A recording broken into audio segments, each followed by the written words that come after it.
All in the Family was a show that broke all the rules, and as time went on, it became even more groundbreaking. Secrets about the making of the show are finally coming to light, and they're wilder than anything Archie Bunker could ever complain about.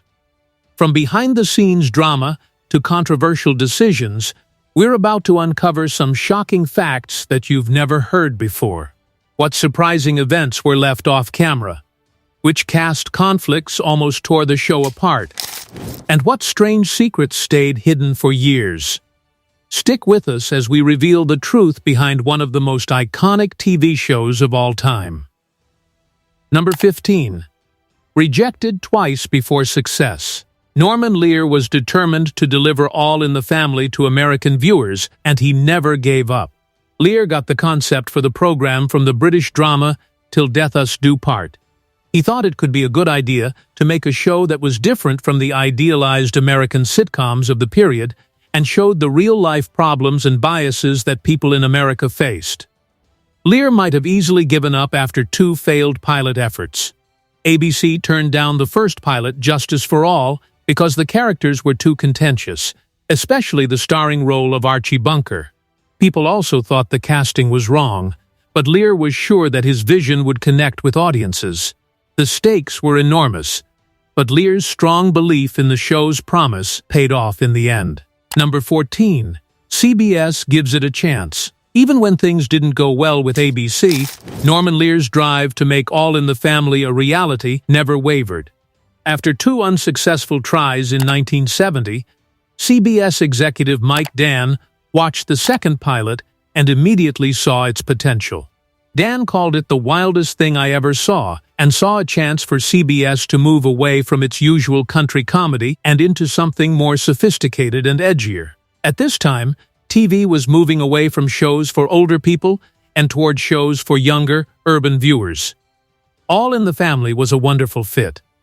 CBS understood the show's social importance and value, unlike ABC, which turned it down. The network chose to premiere the show without a fresh pilot and ordered 13 episodes.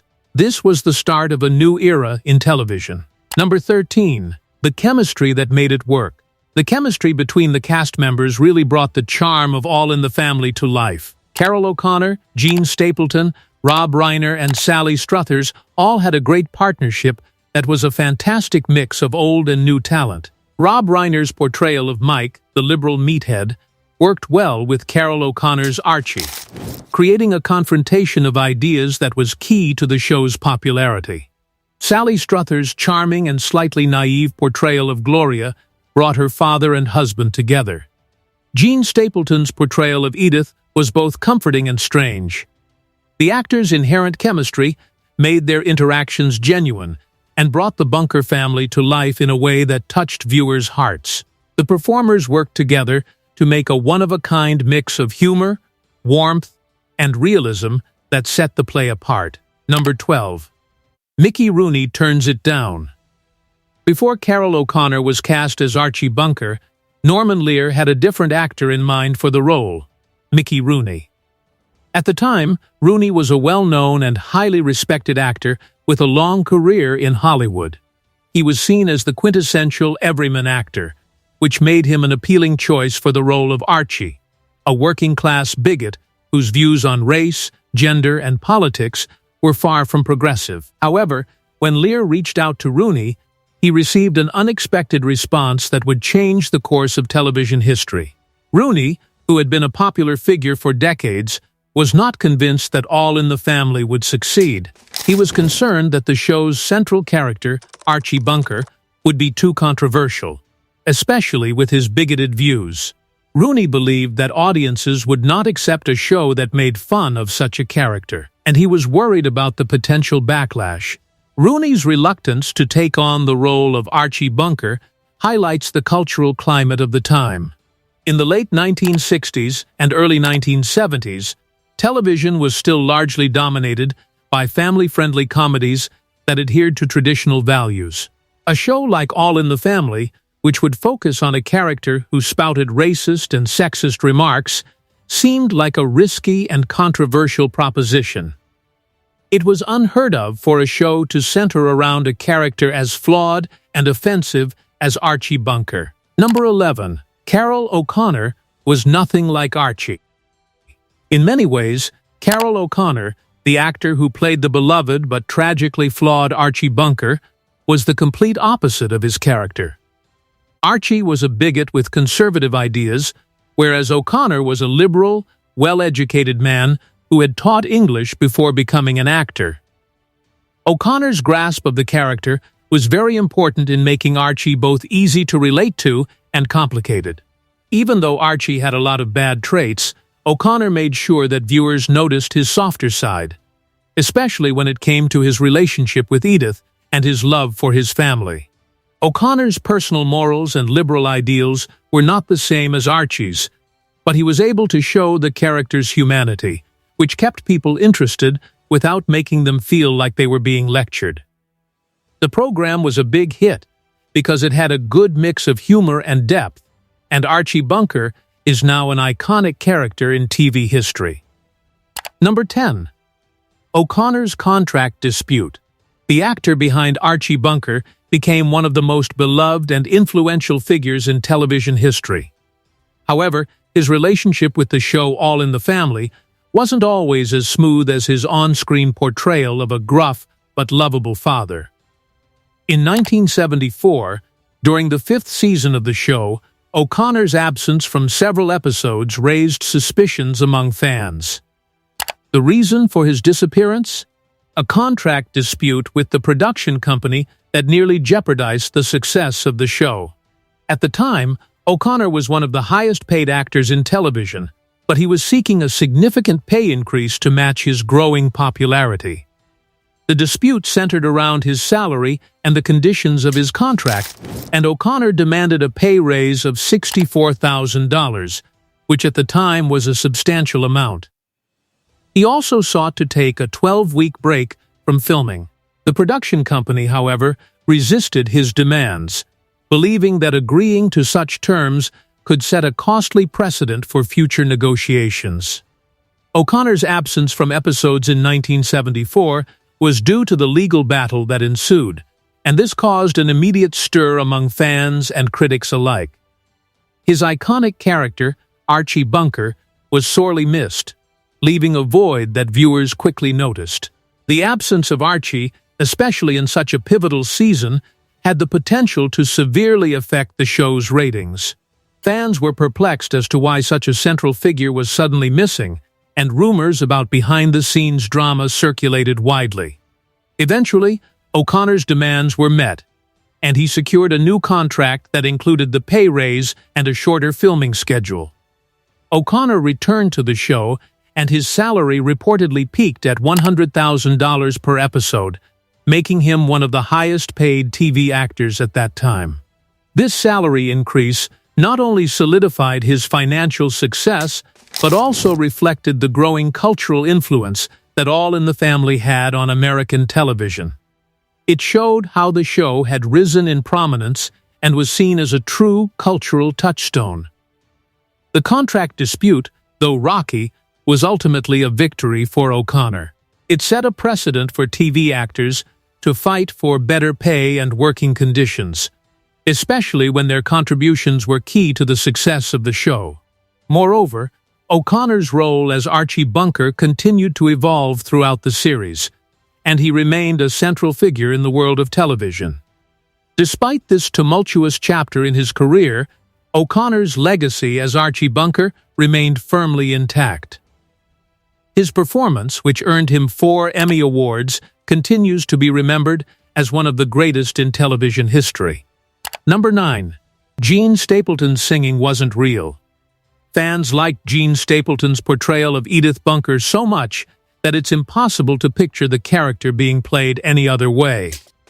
But a lot of people who watched didn't know that Edith's off-key singing in the opening titles wasn't a sign of Stapleton's real talent. Edith's singing voice was meant to sound bad, yet Stapleton was a good singer who had worked in musical theater. She had been in Broadway productions like Damn Yankees and Funny Girl, which showed that she was far better at music than Edith was, but the character's bad singing made her more charming and real. Stapleton made Edith a character that was lovable and down-to-earth by purposely making her imperfect. This added to the show's emotional depth. Number 8. Gene Stapleton chose TV over Willy Wonka. Gene Stapleton had to choose between a part in Willy Wonka and the Chocolate Factory and a TV role in All in the Family in 1971. Both were big ventures, but Stapleton chose to take a chance on the TV job because he trusted Norman Lear's vision, even though there was some doubt about the show's future. All in the Family wasn't a popular success at the time, but Stapleton's choice to join the program instead of the movie role in Willy Wonka turned out to be a turning point in her career. Willy Wonka was a great smash, but Stapleton's portrayal as Edith Bunker made her one of the most popular TV characters of all time. She won 3 Emmys and 2 Golden Globes for the part over the show's 9-year run. Number 7. The first toilet flush on TV. All in the Family broke a lot of rules and taboos on TV at a time when there were a lot of them. For example, it broke the rule that said you couldn't hear restroom sounds on primetime TV. This was the first time that people on American TV heard the sound of a toilet flushing. Archie Bunker did this boring task on air. This was a huge change from the sanitist, idealized pictures of family life that had been common up to that point. Norman Lear wanted to convey genuine life, even the bits that are normally left off screen. This choice wasn't just about breaking the rules, it was also about making the show feel real and easy to relate to. All in the Family was different from other shows of its time because it was real and unafraid to talk about taboo subjects. Number 6. Real laughter, not canned. All in the Family was one of the first sitcoms to get rid of produced laughter and use the real reactions of a live studio audience instead. This choice made the show seem more real and less fake. There were 2 performances of each episode, one for each audience, and the finest laughter from both was used to make the final version. The audience's reactions weren't just background noise, they added to the show's genuineness. If a joke didn't land, the quiet was recorded and left in, which made the program feel more real. This method made All in the Family different from many other sitcoms that used pre-recorded laughing. It also helped make the show feel more authentic and unscripted, which audiences liked. Number 5. Almost cancelled after Season 1. CBS wasn't convinced that All in the Family would be a hit when it first aired in 1971. The first episode only got 15% of the audience, and the network thought about canceling the show after only 13 episodes. But fate had other ideas. During the summer reruns, the program started to get a lot of fans, and more people started watching after hearing about the controversial character Archie Bunker. People talked about the show, and by August 1971, CBS agreed to give it a second season. This sudden change revealed how strong All in the Family's social commentary was and how much people wanted to see authentic, unedited depictions of American life. It was evident that the concert was going to last. Number 4. Every cast member won an Emmy. All in the Family was the first show where every main cast member received an Emmy for their role. Carroll O'Connor won 4 Emmys for his role as Archie Bunker, and Jean Stapleton won 3 for her role as Edith. The show is now considered one of the best sitcoms of all time because Rob Reiner and Sally Struthers both won several Emmys for their roles. It showed how powerful excellent acting and writing can be when they work together. Number 3. Personal struggles mirrored the show. The actors on All in the Family were very impacted by the problems they showed on TV. In 2001, Jean Stapleton lost her close friend Carroll O'Connor, which was a sad event that showed how close they were as characters on the program. Stapleton's death in 2013 signaled the end of an era for All in the Family, and it was a very sad time for both fans and co-stars. People recognized her as a great actress who made Edith Bunker come to life in a way that was funny, and moving. Number 2. Archie and Edith's chairs are now in the Smithsonian. The chairs that Archie and Edith Bunker used in their living room are now on display at the Smithsonian Institution, which is a surprise. These chairs, which stand for the American working class, stand for more than just the Bunker families. Archie's chair, which was firmly situated in front of the TV, suggested that he was the leader of the family. Edith's chair, which was next to his, demonstrated that she was there to support him. These seemingly ordinary things have come to stand for the cultural change of the moment, and the fact that they are in the Smithsonian shows how important All in the Family was to American society. Number 1. Edith's LaSalle Confusion.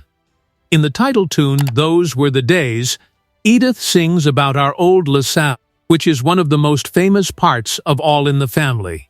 Many people who watched the show when it initially came out, especially since Gene Stapleton's slurred speech made it hard to comprehend.